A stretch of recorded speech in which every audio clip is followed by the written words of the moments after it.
¿Cuál es tu historia? ¿Te puedes dar la vista a un ciego? He venido a este mundo a dar la vista a aquellos que no pueden ver, y a quitar la vista a aquellos que ven. He venido a este mundo a dar la vista a aquellos que no pueden ver, y a quitar la vista a aquellos que ven.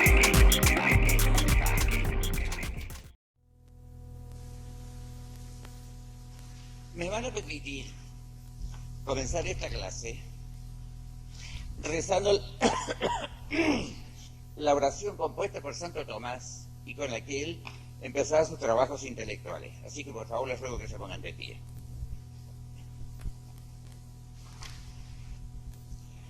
Concédenos, Dios misericordioso, que aquello que te place lo deseemos ardientemente, lo investiguemos con prudencia, lo conozcamos en verdad y lo cumplamos a la perfección para alabanza y gloria a tu nombre. Amén.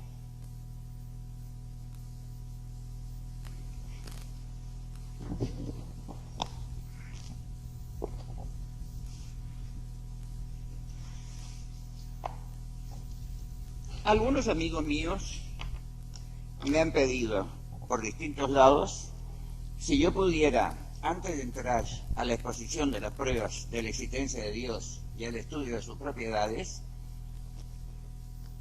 dar una ojeada general a este personaje que fue Tomás de Aquino. Porque generalmente, cuando se habla de Santo Tomás, se tiene la idea de un individuo desconectado de la realidad, un fraile silencioso, que no tenía ningún contacto humano, de una pasividad, casi podríamos decir muelle, en el peor sentido de la palabra, y que no palpitó con ninguno de los problemas de su época. Esta visión, que es muy frecuente, es absolutamente falsa. Es una pura y simple tontería, de las muchas que se dicen en el mundo. Y por eso quiero precisamente estudiar un poco este personaje y hacer ver que la filosofía de Santo Tomás tiene una raíz viviente, una raíz que corresponde a su época. Desde luego, Santo Tomás nace en el siglo XIII, que es el siglo de esplendor de la cristiandad medieval, de esta concepción histórico-política que integraba todos los reinos de la civilización cristiana en un organismo histórico que recibió el nombre de cristiandad y que giraba en torno de un eje cuyos dos polos eran el soberano pontífice por un lado y el emperador romano por otro. El emperador romano, el antiguo imperio romano, había quedado muy reducido en su superficie en el occidente, pero había sido fundado o restaurado más bien por San León III, quien colocó la corona imperial en las sienes de Carlomagno, y que después fue convertido en Sacro Imperio Romano Germánico por Otón el Grande. Y desde Otón el Grande para adelante, el reino de Germania, convertido en Sacro Imperio Romano Germánico, fue como el eje de la cristiandad medieval durante varios siglos. Cuando aparece Santo Tomás en 1225, o sea, al terminar el primer cuarto del siglo XIII, todavía el Sacro Imperio Romano Germánico constituía el eje de la cristiandad. No lo iba a continuar siendo por mucho tiempo, porque las famosas luchas entre el sacerdocio y el imperio habían debilitado al Sacro Imperio, porque los reyes germánicos se preocupaban más de avasallar al soberano pontífice y de las cuestiones religiosas que de las cuestiones propiamente políticas. De todas maneras, era la potencia predominante en la época. Y en ese momento aparece Santo Tomás. Y hay una circunstancia que hay que anotar. Santo Tomás estuvo vinculado a las más altas esferas sociales y políticas de su época. Saben ustedes perfectamente que él, por línea paterna, era un Hohenstaufen, o sea, perteneciente a la dinastía imperial que reinaba entonces en Germania. Su abuela materna era hermana del emperador Federico Barbarroja. De manera que él era primo segundo del emperador Federico II, rey de Germania, de Lombardía y de Nápoles y de Sicilia, que entonces reinaba en esos países.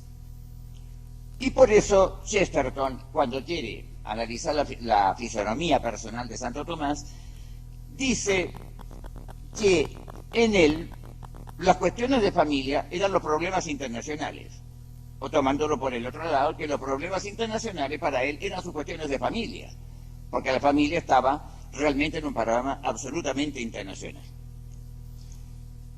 Y por eso, por el hecho mismo de que por el lado paterno es un Hohenstaufen y por el lado materno desciende de los reyes normandos de Sicilia, que estaban más aclimatados al temperamento mediterráneo y latino, por eso esta confluencia de dos razas en Santo Tomás tiene una consecuencia intelectual muy importante. Tiene desde luego la tenacidad del germano.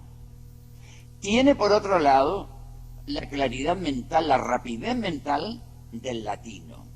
Y por eso, gracias a esta confluencia de las razas nórdicas y latinas, nos ha dejado una obra que no solamente por la calidad, sino por la cantidad, resulta realmente asombrosa en el caso de un hombre que no llegó a cumplir los 50 años, porque murió, en el mejor de los casos, de 49, porque no se sabe bien si nació en 1225 o en 1227. Lo que se sabe que murió el 7 de marzo de 1274. Por lo siguiente, su edad fluctúa desde los 47 años a los 49, en ningún caso llegó a los 50. Bueno, en ese breve lapso de tiempo, que son unos 20 años, porque comenzó a escribir más o menos a los 30, en ese lapso de tiempo escribe una multitud de obras que llenan en la edición Freté de París 34 volúmenes en cuarto mayor a 2 columnas. Hay muchas cosas naturalmente ahí que están atribuidas a él que no son propiamente de él, pero la cantidad que es genuina, desde luego, es realmente asombrosa, digo, no solamente por la calidad, sino por la cantidad. Y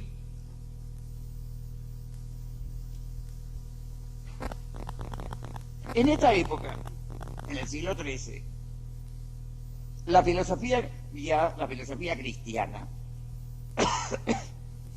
hacía tiempo que se estaba estructurando.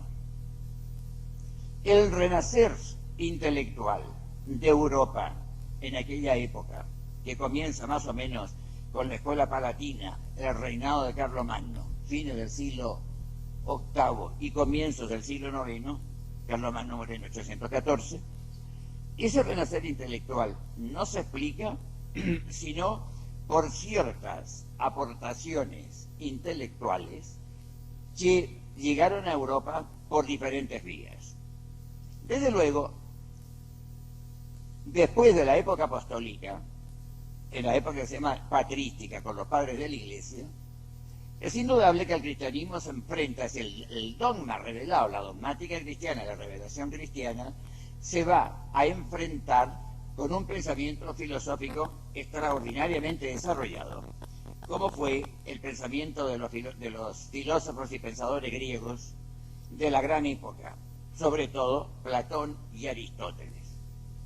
Los padres de la Iglesia, entre lo que después evidentemente como un gigante San Agustín, ellos quieren estructurar una filosofía cristiana.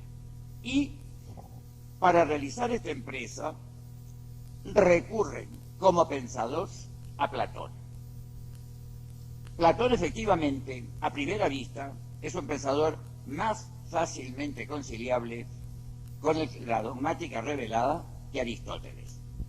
Y los padres de la Iglesia son platónicos, evidentemente que corrigiendo los desvíos de Platón, las deficiencias intelectuales que se podría notar en un pagano que no se había beneficiado con la luz de la revelación, pero que a pesar de todo era de una altura intelectual pocas veces alcanzada.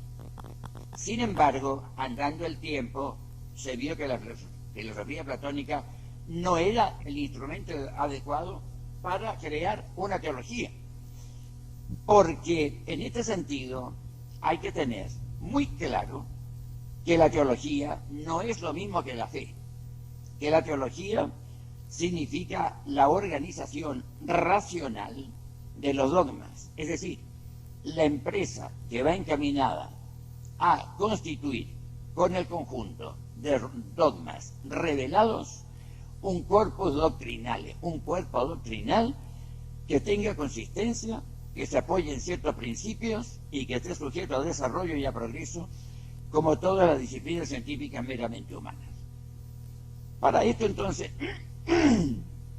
como la revelación no era un cuerpo doctrinal, porque Cristo es el único que tiene derecho a ser creído bajo palabra, sin demostrar las verdades que proclama, porque ya nos lo dice el Evangelio y lo vemos con mucha frecuencia, aquí mismo en sus páginas, que cuando Cristo quiere demostrar algo, no usa silogismos, sino que hace milagros, que es muy distinto. Es el procedimiento divino. Pero este procedimiento silogístico debía ser entonces hecho por los hombres. Los pensadores humanos no inspirados debían realizar, estructurar un corpus doctrinale con los elementos, con los dogmas revelados. Cuando aparece Santo Tomás, como digo, la filosofía cristiana estaba pugnando para estructurarse. El primer intento, la primera escolástica, que es platónica, termina realmente sin pena ni gloria. Y no hay que asustarse de decir estas cosas. Pero entre tanto, había llegado a Europa la filosofía aristotélica y había llegado por una vía que realmente no ha sido destacada suficientemente por los historiadores. Llega a través de los musulmanes. Saben ustedes perfectamente cómo los musulmanes llegan a España el año 711 y conquistan rapidísimamente casi toda la península ibérica en el año 711, después de la batalla del lago Janda o del Guadalete, que se llama. Y en España es donde se crea uno de los focos intelectuales del pensamiento aristotélico, del pensamiento árabe, perdón. El otro foco habría sido el Oriente, Damasco, Bagdad. Pero este otro foco occidental fue en la ciudad de Córdoba, capital del califato del mismo nombre. Y allí es donde comienza a cultivarse la doctrina de Aristóteles y luego pasa a las escuelas cristianas, en parte gracias a la escuela de traductores de Toledo, que había sido favorecida por los reyes de Castilla a partir de Alfonso VI. Y de allí entonces pasa a los teólogos cristianos y en el momento en que aparece Santo Tomás, resulta que Aristóteles va siendo más o menos familiar en todas las escuelas europeas. Pero naturalmente había que enfrentar, como debe enfrentarse, el conjunto de dogmas revelados con el conjunto de verdades aristotélicas adquiridas naturalmente por razón, por las solas fuerzas de la inteligencia humana, y había entonces que hacer servir este pensamiento aristotélico a la organización científica de la revelación, es decir, a la estructuración de una teología cristiana. Pero naturalmente era necesario someter este instrumento a una especie de depuración. La filosofía aristotélica, tal como había llegado en manos de los pensadores musulmanes, un Averroes, el cordobés y muchos otros, no podría servir tal como estaba a la organización seriamente científica de la revelación, es decir, a la estructuración de una teología que fuera una ciencia digna de respeto. Hay que someterla a una depuración. ¿En qué va a consistir esta depuración? En lo siguiente. Yo he dicho muchas veces en mis clases, y muchos alumnos míos que están presentes en este momento me lo han oído, algunos de ellos con cierto asombro inicial, que se ha disipado luego las explicaciones que les he dado yo, que Aristóteles estaba más cerca de Platón que de Santo Tomás. Y lo mantengo. Porque la filosofía aristotélica, más específicamente, la metafísica aristotélica, es una metafísica de tipo esencialista, no es de tipo existencial. No llamo a la metafísica de Santo Tomás metafísica existencialista, porque el término ha tenido otro significado acuñado por el uso. La llamo metafísica existencial. Es decir, la filosofía primera de Aristóteles es una filosofía primera de las esencias de las cosas. La filosofía primera de Santo Tomás es una filosofía primera del existir de la cosa, de lo más importante que tenemos nosotros, que tienen todos los entes existentes, porque nosotros, entes humanos, y todos los entes del mundo visible, y los del invisible también, pero de ello no podemos hablar ahora porque no tenemos noticia de su existencia, sino por la revelación, es una metafísica del existir de los entes existentes, porque el ente es ente porque existe, y es un ente de tal o cual especie, de la especie humana para nosotros, porque existe de una manera determinada, y esta manera determinada, en el caso nuestro, es la esencia humana, y en todos los demás seres es la esencia o naturaleza que los inscribe en una especie determinada. Pero lo importante es el existir, lo dice mismo Santo Tomás. Aquello que más íntimo tiene cada ser es su existir, no es su esencia. Y somos entes por el existir. Somos tales o cuales entes, entes de tal o cual manera, porque tenemos una esencia que determina, que coarta este acto supremo del existir a una especie determinada. En el caso nuestro, a la especie humana. Entonces Santo Tomás va a efectuar una operación que se podría asimilar a la transposición de tonalidad que hacen los músicos. Santo Tomás transpone la metafísica aristotélica, esencialista, sustancialista, formal, no formalista, a la tonalidad existencial. El acto último para Santo Tomás es el existir. Lo importante de los entes es que existen. Después veremos cuál es su naturaleza. Lo importante es que existen. Esto es lo primero de todo y lo más importante de todo. Pero claro, este existir plantea entonces ciertos problemas que Aristóteles no se lo planteó. Y voy a dar algunos ejemplos para que se vea la aportación originalísima de Santo Tomás. Porque generalmente se ha creído que Santo Tomás copió a Aristóteles, bautizó a Aristóteles.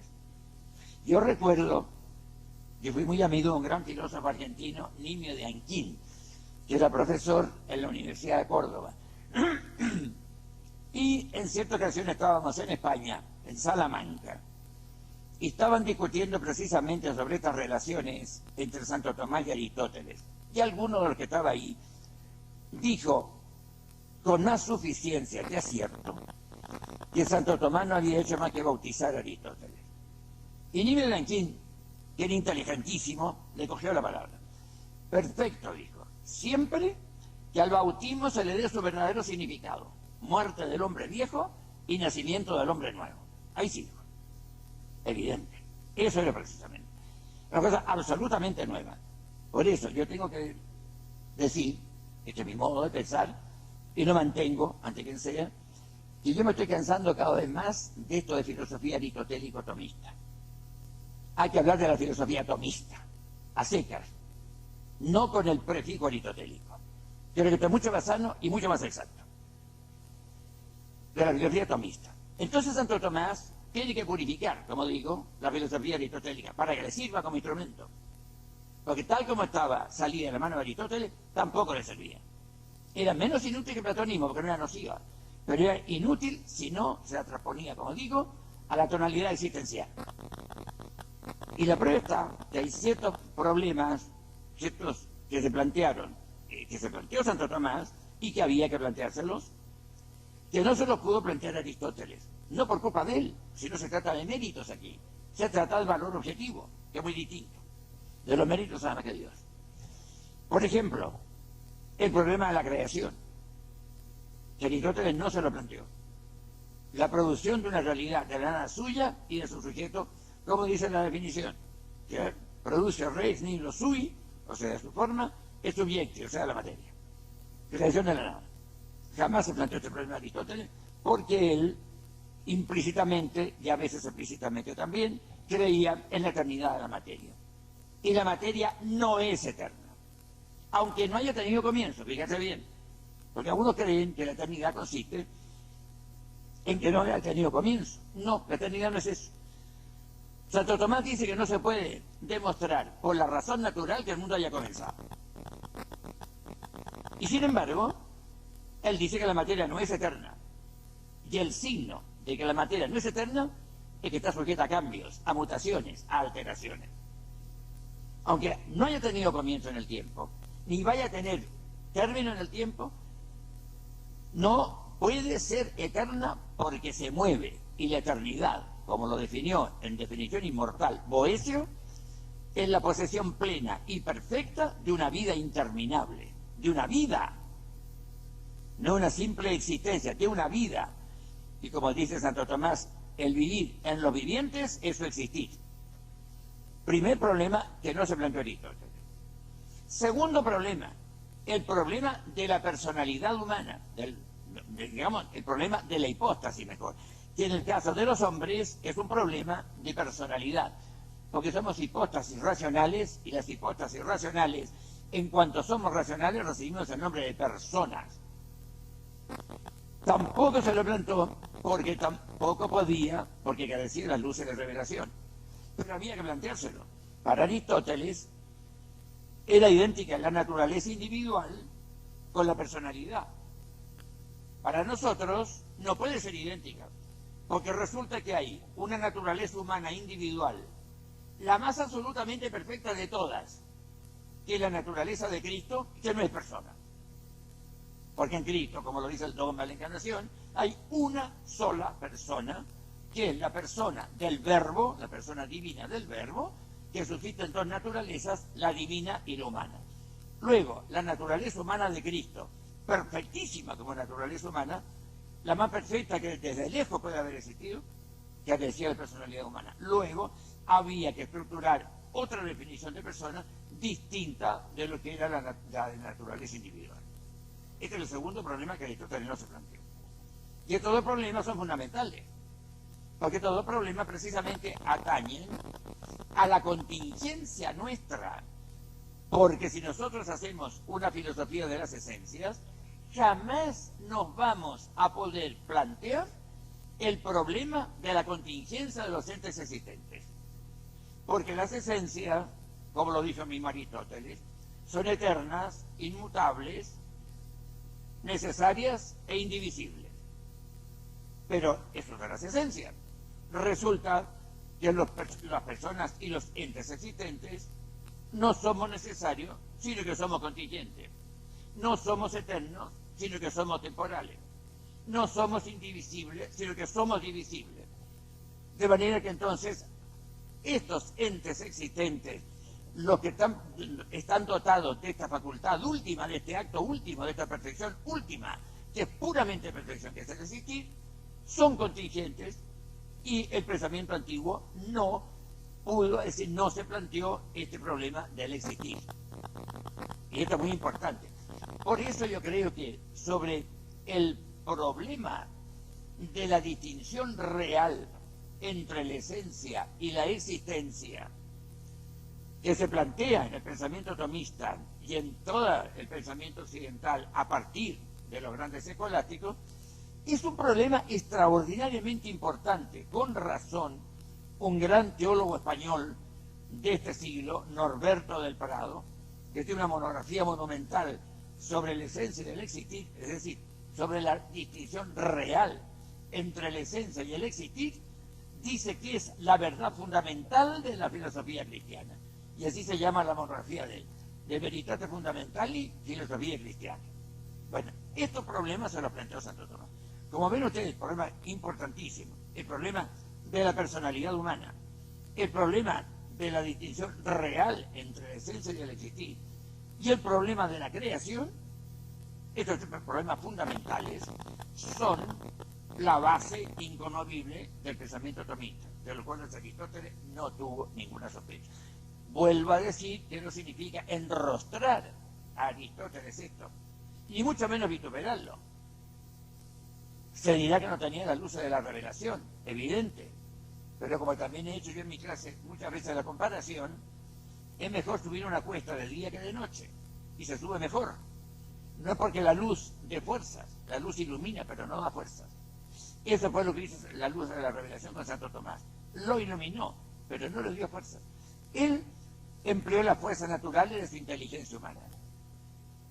Y es curioso, porque precisamente antes de él no estaban bien delimitadas las fronteras entre el saber puramente humano y el saber teológico. Y recuerdo que aquí mismo en la Universidad Católica, 4 o 5 años atrás, me pasó que estaba almorzando con algunos amigos aquí, y había uno de ellos que se puso a hablar francamente de lo que no sabía, lo cual no deja de ser lamentable. Y recuerdo que me dijo, claro, en el tomismo no hay gracia, dice, porque todas las conclusiones a que llegue el tomismo, pues son conclusiones que ya están abonadas de antemano por la teología. Y yo no iba a entrar en discusiones con él, porque a veces no hay que perder el tiempo. Pero le hice esta pregunta, le hice nada más que esta reflexión. Seguramente que es el tomismo que has estudiado tú, le dije, pero el tomismo que he estudiado yo no es así. Me preguntó entonces, ¿qué es el tomismo? Y yo recuerdo, y los que lo lleno, algunos de los que me viven está aquí presente, me parece, me dijo, ¿qué es el tomismo? Y yo le di una respuesta a lo Chesterton. Le dije, ¿tú puedes abrir una puerta abierta? No, me dijo, pues ese es el tomismo. No le quise entrar más detalle. Ahora, si nosotros comentamos esta respuesta, que no es mía, sino que de Chesterton, evidentemente que ese es el tomismo. Es la filosofía del sentido común. Y esta filosofía del sentido común está perfectamente distinta de lo que es teología.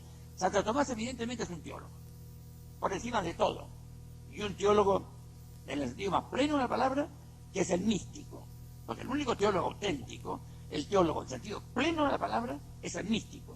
Los demás son filósofos de los dogmas, pero son teólogos. Y realmente es esto, él, que es un teólogo por encima de todo, fue el que estableció perfectamente bien la diferencia que hay entre la teología y la filosofía, entre el saber sobrenatural y el saber natural.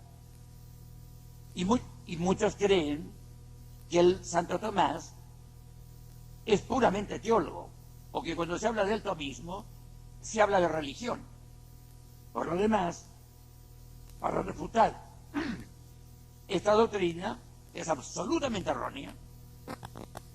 Es muy fácil, desde luego, hacer distinguir entre lo que es la religión, la virtud de la religión, y la virtud intelectual, el hábitus de la teología. Porque bien, las virtudes son hábitus, y saben, los que han estudiado metafísica, desde luego mis alumnos lo saben, o deben saberlo por lo menos, que el hábitus es una perfección adquirida, no innata, que hace que el actuar sea más fácil, más pronto y más deleitable. Pero el hábitus de la teología reside en la inteligencia. Es un hábitus científico, de la inteligencia especulativa. Y el hábitus o virtud de religión no reside en la inteligencia, reside en la voluntad. De manera que no tiene absolutamente nada que ver un hábito con otro. Pero en fin, como es corriente, más de lo necesario, hablar de cosas que no se saben, generalmente se suele confundir la teología con la religión. Y son, como digo, desde el punto de vista científico, absolutamente diversas.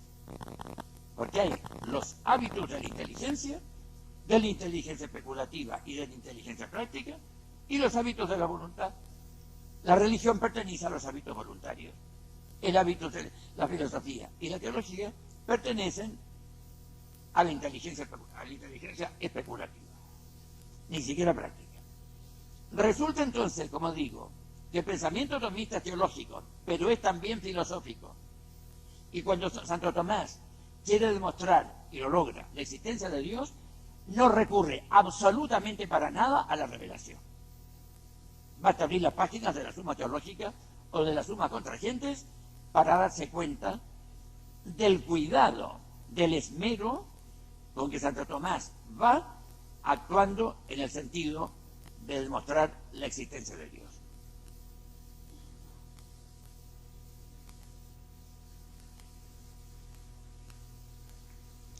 Para ver la diferencia entre esta ciencia teológica y la ciencia filosófica,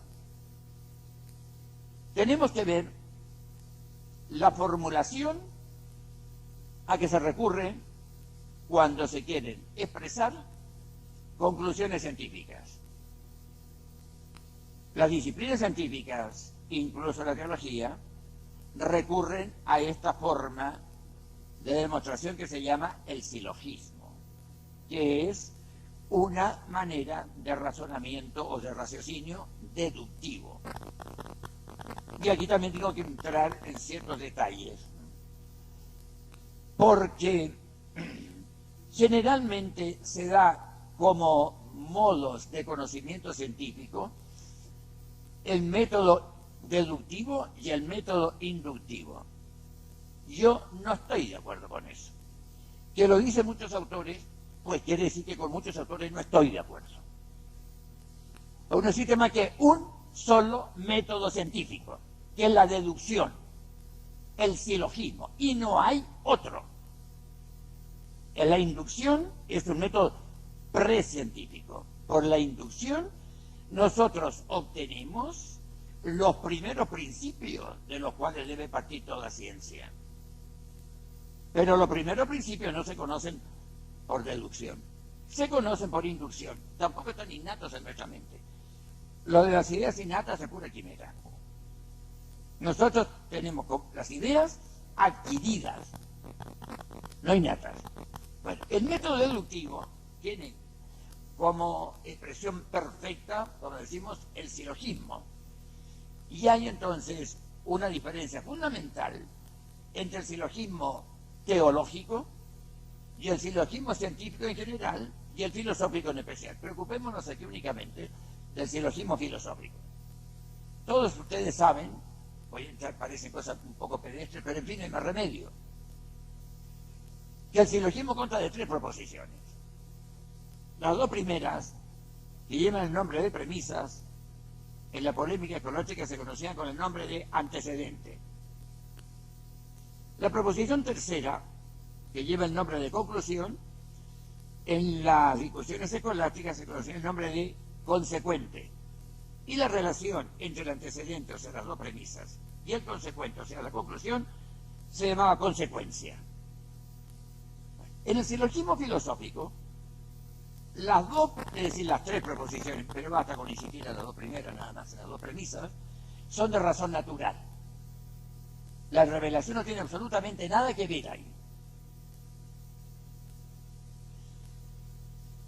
Y naturalmente, en este silogismo hay que cumplir todas las condiciones, esas normas que dio Aristóteles, el fundador de la lógica. Las 8 normas del silogismo, de las cuales 4 se refieren a los términos y las otras 4 a las proposiciones. No es el caso de mencionarlas aquí, porque no quiero hacerles a vosotros la injuria de que no las conocen. El silogismo teológico es de distinta naturaleza. Una de las proposiciones, una de las premisas, la premisa mayor, es revelada. Fíjate bien en esto. Es revelada. La premisa menor es de razón natural. Y la conclusión, en este silogismo, como en todos, debe seguir a la parte más débil. Esa es una de las normas del silogismo. La conclusión sigue a la parte más débil. Si de las 2 premisas una es afirmativa y otra negativa, la conclusión será negativa. Y si de las 2 premisas una es universal y la otra es particular, la conclusión será particular. Pues aquí podemos aplicar mediante el método de la analogía a la condición de la premisa del silogismo teológico el mismo método. Hay una premisa revelada, un dogma, y hay una premisa de razón natural. Entonces, la conclusión seguirá a la parte más débil, que es la razón natural. Entonces, en el silogismo teológico, a pesar de que hay una premisa revelada, que es la mayor, la conclusión va a ser de razón natural. Pero no nos olvidemos que cuando una proposición teológica, de razón natural, es asumida por una proposición teológica, participa en algo de la naturaleza de la proposición mayor. Algo semejante a lo que ocurre con la causalidad instrumental en manos de la causalidad eficiente principal. Es evidente que el arco de violín tiene una doble causalidad. Una causalidad que le es propia y otra causalidad que le adviene como instrumento por el que la toca. Y el sonido del violín, que es un jazz a Heifetz, por ejemplo, evidentemente que tendrá como causa principal a este violinista maravilloso y como causa instrumental el arco del violín de Stradivario que manejaba Heifetz. De la misma manera podemos decir aquí también que la proposición natural es en cierta manera como asumida por la proposición revelada. Y entonces la conclusión será formalmente de razón natural porque sigue a la parte más débil. Pero será virtualmente revelada. No formalmente revelada, pero sí virtualmente revelada. Es decir, encerrará dentro de sí una virtualidad, una capacidad, una posibilidad que la puede hacer objeto de revelación y convertir en dogma. Y voy a dar aquí un ejemplo muy sencillo del silogismo teológico para que vean ustedes lo que puede ser la conclusión. Muy sencillo el ejemplo. Proposición revelada. En Cristo hay dos naturalezas, la divina y la humana. Proposición de razón natural. La voluntad sigue a la naturaleza. Conclusión, en Cristo hay dos voluntades. Y con eso refuta el monotelismo, que fue la herejía que progresó y que primero en el Imperio Bizantino, en tiempo del emperador Heraclio I, por ahí a mediados del siglo VII. Y esta proposición, en Cristo hay dos voluntades, después, andando el tiempo, fue también proclamada como dogma de fe. Pero desde su origen fue revelable. Y naturalmente lo revelable puede llegar un día en que se convierta en revelado de hecho. Entonces, este es el silogismo teológico. De manera que cuando se establece una especie de contraposición entre la teología y la filosofía, se está operando con ignorancia del elenco, como se llama, que es un sofisma. Porque el teólogo tiene que ser filósofo. Así que no es que se contrapongan entre sí. Puede ser que haya ciertos tipos de teología que se contraponen a la filosofía, pero en ese caso, ese tipo de teología no merece que nos detengamos ni siquiera 2 segundos. Se habla de la auténtica teología, que es la organización científica de la revelación. Y esto evidentemente que se efectúa necesariamente con recurso a la filosofía. Pero es evidente, y aquí viene la labor original de Santo Tomás también, es evidente que el instrumento será de mayor categoría cuanto más perfecto sea, cuanto esté más plenamente entificado en sí. Porque es evidente que un mismo violinista no va a tocar lo mismo con un Stradivarius que con un violín cualquiera.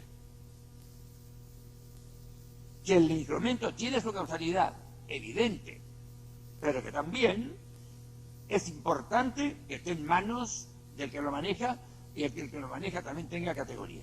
Y esto fue lo que hizo Santo Tomás, afinar el instrumento sin absolutamente ninguna preocupación de ajustarse o no a la revelación. Tengo un ejemplo muy curioso, por ejemplo, en este sentido. Yo no sé por qué no se detiene más sobre esto. Descartes no se atreve a dudar de la existencia de Dios. Santo Tomás se pregunta, Utrum Deus sit, ¿acaso Dios existe? Y sin pestañear responde, parece que Dios no existe. Y ni se le ocurre todavía sentir ningún malestar. ¿Por qué? Porque estaba haciendo un método. Estaba él precisamente planteándose un problema. Tan independiente era cuando él raciocina con la inteligencia, entregar sus solas fuerzas, como esto, que no duda, él no vacila en plantearse como problema, no como solución previa, como problema la existencia de Dios. Utrum Deus sit, videtur con Deus non sit. Parece que Dios no existe. Y a los argumentos en pro de esta doctrina y luego lo refuta, pero se lo plantea primero. Por consiguiente, es de una absoluta libertad espiritual. De manera que el que cree que Santo Tomás es un teólogo que se horrorizó ante las conquistas de la razón, es evidente que no lo conoce ni por el forro. Y al que venga con estos argumentos, hay que cantarle en su cara, decir que es un ignorante supino. Santo Tomás es un filósofo con todas las de la ley, de una absoluta independencia de criterio, de una absoluta independencia de visión. Para él no había más que la verdad. Este mundo que está delante de él, que estaba delante de él, y que está también delante de nosotros. Porque hay que tener en cuenta una circunstancia que a mi juicio no se considera lo suficiente. Y es que yo creo que frente al mundo, a este mundo que nos rodea, no hay más que dos posiciones fundamentales. O este mundo está ahí delante de nosotros, presentándosenos para que lo estudiemos, lo analicemos, lo estudiemos, veamos las dimensiones significativas que puede tener, las percepciones que pueden solar en sí. O bien la otra posición es dudar de la existencia del mundo externo y fabricarnos un mundo a la medida nuestra. Evidentemente que esta segunda posición es incomparablemente más fácil, porque es evidente que un mundo fabricado por mí está mucho mejor dominado por mí que el mundo que está salido de manos de Dios. Porque si lo fabrico yo, la causa tiene dominio sobre el efecto. Pero lo importante es enfrentarse con un mundo que nosotros no hemos producido, que no hemos creado. Eso es lo más importante de todo. Y el hecho de que el mundo en que nosotros nos estamos moviendo y a cuyo ámbito pertenecemos no ha sido creado por nosotros, es muy sencillo. Si el mundo no fuera creado por nosotros, si el mundo fuera creado por nosotros, no sería ningún misterio. ¿Cómo hacer misterioso para mí lo que yo mismo he producido? Si el mundo encierra misterio, y vaya que los encierra, eso está indicando que el mundo es trascendente respecto a mí. Si yo no soy capaz de agotar, digamos, cognitivamente, de tener un conocimiento exhaustivo acerca de este mundo que me está rodeando. Y esa es la posición de Santo Tomás. Él trata de interpretar el mundo. Además, hay otra dimensión del saber de él. Ustedes perdonen el desorden esto, pero en fin, ahí vienen saliendo las cosas. Hay también otra posición en la posición, digamos, en la posición científica de él. Santo Tomás, desde la entrada, dice que la ciencia ha sido hecha para la felicidad del hombre. Y eso es el único modo lógico y conveniente de considerar la actividad científica. La ciencia está hecha para la felicidad del hombre. Meditemos unos instantes en esta proposición que parece muy banal, que parece muy superficial. No tiene nada de eso. Es de una profundidad realmente insondable. Primero, la ciencia, tanto la teología como la filosofía, como las demás disciplinas científicas, son frutos de la actividad de la inteligencia humana. Por consiguiente, si son frutos de la actividad de la inteligencia humana, en último término son frutos del sujeto, porque las acciones y las pasiones, como ya lo habían descubierto los filósofos antiguos, las acciones y las pasiones son de las personas, o de las hipóstasis en caso de que carezcan de razón, pero son de las personas. Por consiguiente, la actividad científica es mía. Yo no soy de mi actividad científica. Por consiguiente, fuera con la doctrina de que el valor académico es el valor supremo. Eso es una mentira. El valor supremo del hombre es el valor que tiene como persona humana, como imagen y semejanza de Dios. Esto es lo fundamental. La actividad científica está dedicada, está ordenada a mí, en primer término, al que desarrolla la actividad. No es que esté, digamos, ordenada a mí exclusivamente, no, de ninguna manera. Pero en primer término, en primera instancia, está ordenada a mí. Mi ciencia, poco o mucha, es mía. Y naturalmente entonces, ¿para qué va a ser mía? ¿Para menoscabarme? ¿Para envilecerme? Evidentemente que no. Si es una perfección, es para ennoblecerme. O sea, para hacer que yo sea más persona humana. Para que sea persona humana de una manera superior, más elevada, más noble. Y entonces, siendo más noble, para que me acerque más a mi fin, que eso es precisamente la felicidad del hombre. Ya lo definía el mismo Santo Tomás. ¿Qué es la felicidad? Dies in bono possesso, el descanso, el reposo en el bien poseído. Ya no, máquina diabólica.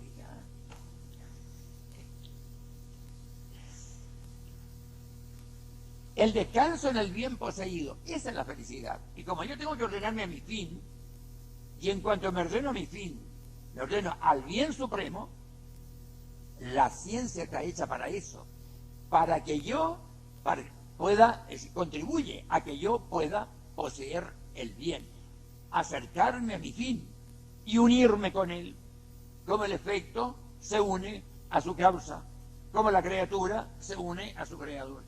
Y esta visión de Santo Tomás de la ciencia, como ordenada en última instancia a la perfección del hombre, y por la razón natural, voy a demostrar también que mi felicidad va a estar en la posesión de este fin.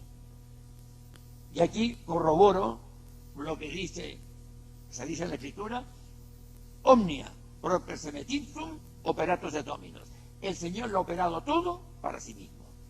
Yo puedo operar, no puedo operarlo todo para mí mismo, pero sí algo.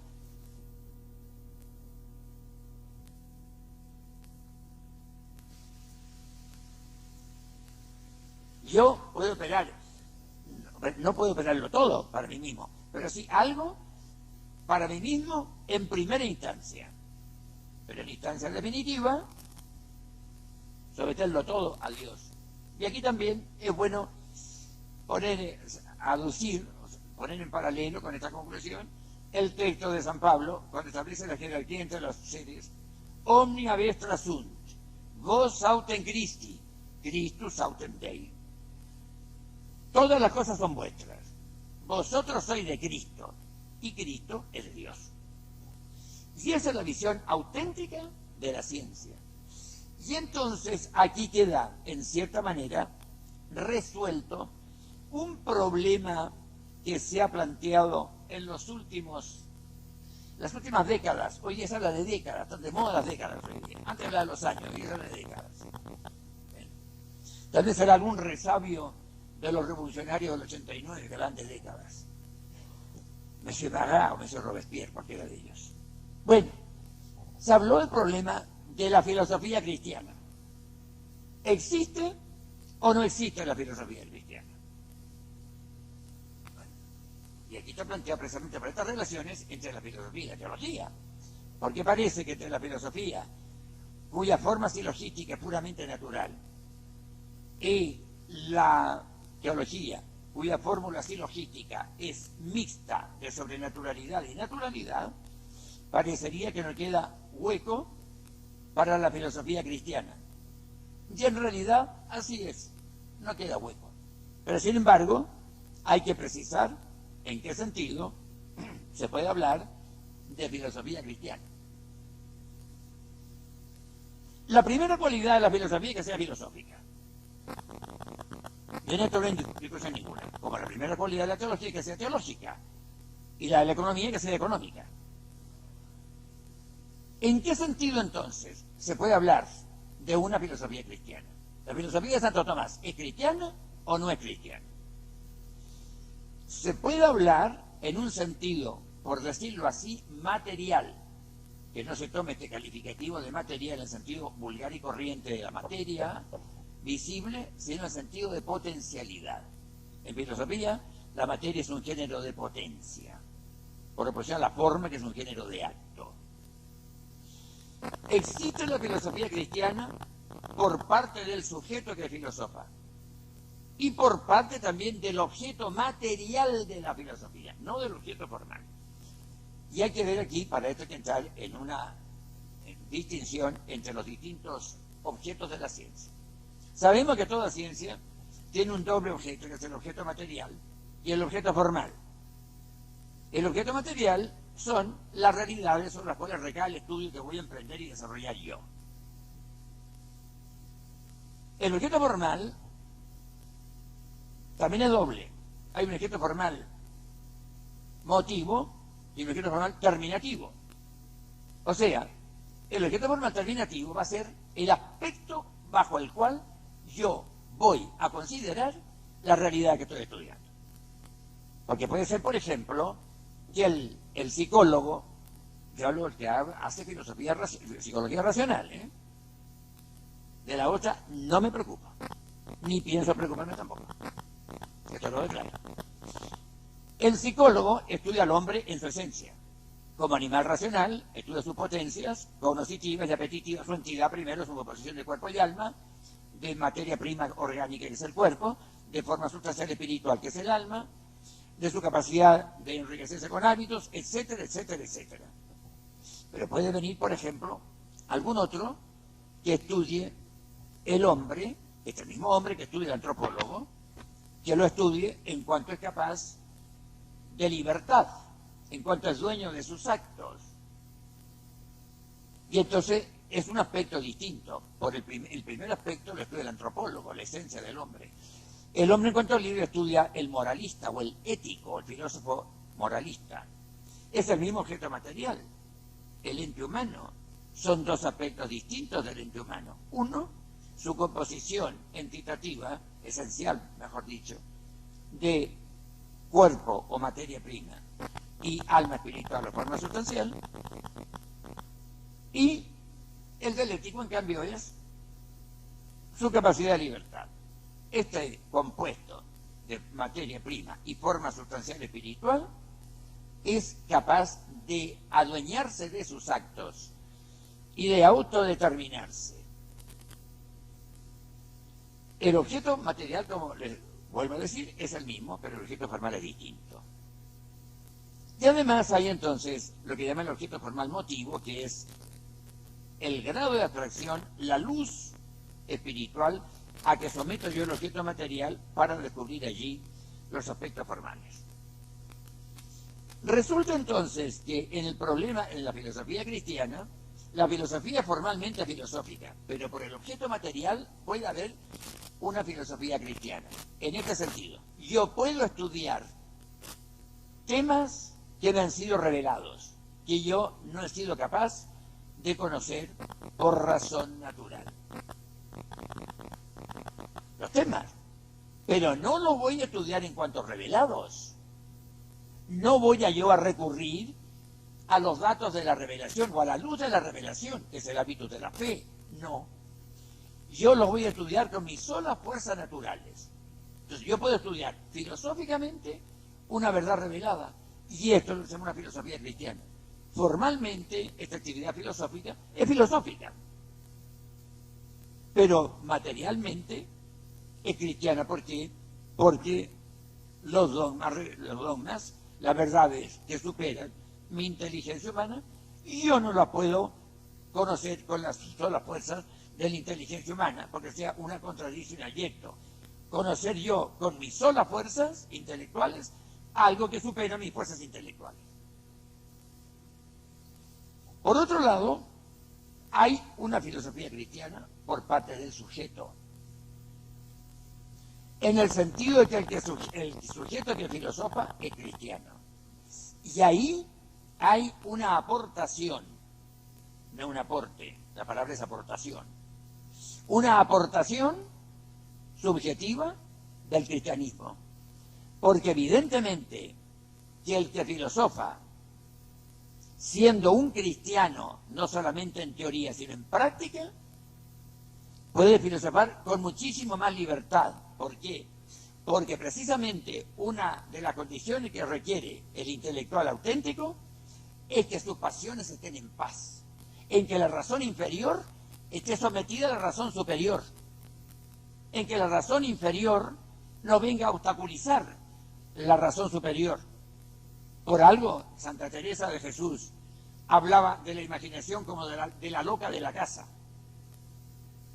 porque estorba la actividad intelectual. Y esa es otra de las grandes aportaciones del cristianismo, es decir, del estado de gracia en buenas cuentas, para poder filosofar en paz. Porque evidentemente la inteligencia será muchísimo más eficaz manejada por un sujeto que está en paz que por un sujeto que es subjetivamente turbulento, en que sus pasiones no están bien organizadas. Y estas dos son las aportaciones que puede dar el cristianismo a la actividad filosófica o a la filosofía. Una por parte del objeto, dándole noticias. Lo que hace, por ejemplo, en la materia, que, como acabo de decir al principio de esta charla, respecto a la naturaleza individual y su identidad o diversidad de la persona. Para Aristóteles eran una sola y misma cosa. Para un pensador cristiano no pueden ser la misma cosa, porque vuelvo a insistir en que la naturaleza humana más perfecta que la de Cristo careció de personalidad. Ahí tiene un caso de filosofía cristiana. Y ese Santo Tomás es precisamente el que resuelve este problema de la filosofía cristiana. Es decir, porque él fue un santo y además un místico, esto lo vamos a ver enseguida también, y por otro lado tuvo toda la revelación a su servicio para poder filosofar sobre ella. Y de hecho hay algunos tratados de la Suma Teológica, por ejemplo, que son portentosos, el tratado de los ángeles, en que hay todo revelado, pero es un estudio filosófico sobre los ángeles, filosofía típicamente cristiana. Ahora, hay otro problema que ventilar también en el caso de Santo Tomás.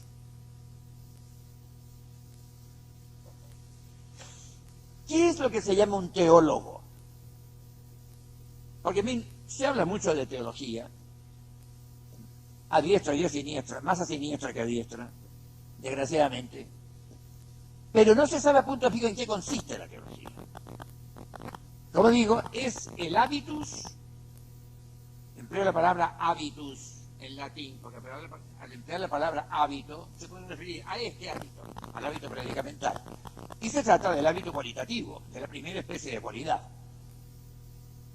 Este hábito de la teología constituye una especie de término medio entre el hábito de la fe y el hábito de la ciencia. Porque el hábito de la fe es esa disposición adquirida, la virtud, que es un hábitus operativo de lo bueno, así se define la virtud, habitus operativus boni, porque es la virtud que me hace aceptar a mí las verdades reveladas. No porque me gusten, mejor que me gusten naturalmente, pero no es por eso por la que las acepto yo, ni porque, según decían algunos librajos por ahí de apologética que se estudian antes, porque favorece la cultura, sino porque Dios los ha revelado. Este es el ámbito de la fe. Yo acepto una verdad, me guste o no me guste, favorezca o no favorezca la cultura, porque Dios la ha revelado. Es la verdad absoluta que no puede equivocarse, y por consiguiente yo digo amén. Esto es el hábito de la fe. El hábito de la ciencia es el hábito por el cual yo acepto una verdad en fuerza de la demostración que he hecho yo. Porque si la acepto porque otro la ha demostrado, también es fe humana, en la cual es muy fácil fallar, no en la fe divina. Pero el hábitus de la teología es el hábitus por el cual yo constituyo, es decir, de los dogmas revelados o de algún dogma revelado, conjugado con una proposición de razón natural, yo deduzco una conclusión. Y de esta conjugación de las dos premisas, de que hemos hablado hace un momento, yo entonces establezco una conclusión que no es puramente de razón natural, que no es formalmente revelada por otro lado, pero que sí es revelable. Es posible que algún día, llegada la circunstancia que requiere el magisterio de la Iglesia, pueda ser revelada. Y aquí tenemos los tres hábitos el hábito de la fe, de las verdades revelables, el hábito de la teología,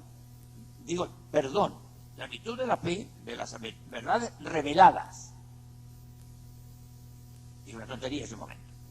Ahora digo bien. La virtud de la teología, el hábito de la teología, de las verdades revelables, y luego los hábitos científicos son de las verdades de razón natural. Ahora, ¿cuál es la forma superior del teólogo? Evidentemente que la forma superior del teólogo es la del místico, de ese ente tan ridiculizado por los incomprensibles y por los ignorantes. Esta es la forma más alta del teólogo. Es decir, no solamente conocer de manera especulativa las verdades reveladas y conjugarlas con las verdades de razón natural, sino vivirlas, vivir los dogmas revelados. No solamente conocerlos especulativamente para poder conjugarlos, sino vivirlos. Y al vivirlos se conjugan mejor todavía con la verdad de razón natural. Claro, si no es un obstáculo.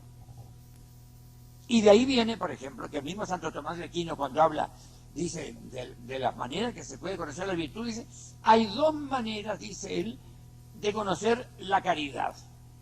Uno, la del que es caritativo. Hablo de la caridad, no de la filantropía, ni de la solidaridad. Hablo de la caridad, virtud teologal. Amar a Dios por ser el que en ella es próximo como a mí mismo. Y entonces, evidentemente, dice, una manera de conocer la caridad es la del que es caritativo. La otra, la que tiene una doctrina perfecta sobre la caridad, pero queda la casualidad que no es caritativo. Y es evidente que el que vive un dogma lo puede conocer mucho mejor que el que simplemente lo conoce por documentación o por información. Ahora, una cosa no quita la otra, evidentemente. Y de hecho, los grandes teólogos y los grandes santos han conocido así los dogmas. Había un gran teólogo español del siglo XVI, contemporáneo, Santa Teresa de Jesús, quien se refería a sí misma diciendo que era una mujer ignorante. Había que entenderla, claro. Que él decía, preferiría tener que discutir con todos los teólogos del mundo antes que con la Madre Teresa. Y ella, refiriéndose a grandes teólogos de aquella época, ella también lo calificaba muy bien. Por ejemplo, de Domingo Báñez, que es uno de los grandes teólogos de la Iglesia, que fue un factor decisivo en la instalación de la reforma del Carmelo en España. Él siempre, cuando le escribía, lo llamaba a Fray Domingo Báñez, gran siervo de Dios, mi Señor, decía él. Es decir, el teólogo tiene que ser un siervo de Dios, aunque no esté canonizado, no importa. La canonización no constituye la santidad, es la proclamación de una santidad ya existente. Y esa es la forma salida del teólogo. Conocimiento de los dogmas, sí, pero además del conocimiento conceptual, noticioso, especulativo, el conocimiento práctico, experimental, lo que se llama hoy día la vivencia de los dogmas. Y de ahí viene precisamente esa extraordinaria claridad mental de Santo Tomás de Aquino, que el hombre tenía una información fabulosa, porque dicen sus biógrafos, sus contemporáneos, que le bastaba leer una sola vez un libro para que ese libro se le quedara de memoria entero, lo cual era un singular ahorro de trabajo y de tiempo. Así era. Y al mismo tiempo vivió esos hombres.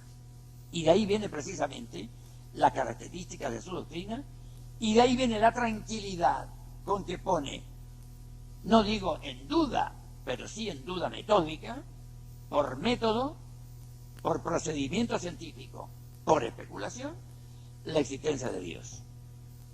Y esto precisamente es lo que vamos a tratar en la próxima charla de las pruebas, la demostración de la existencia de Dios de Santo Tomás de Aquino. Voy a anticipar algunas circunstancias, evidentemente. Voy a parecer exagerado. No me da cuidado, no es la primera vez. Ya estoy acostumbrado. Son las únicas pruebas que demuestran. No hay otra fuera de esta. Y luego son 5 pruebas, porque no pueden ser más de 5 ni menos de 5. Estas cosas son las que vamos a demostrar en la clase próxima, que según entiendo va a ser el martes próximo, el martes 24 de agosto. Y por el momento lo vamos a dejar aquí porque mi garganta ya no da más. Así que me despido de ustedes agradeciéndoles la paciencia con que me han escuchado. Hasta el martes próximo.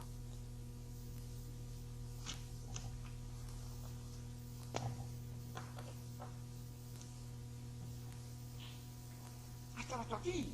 Hombre.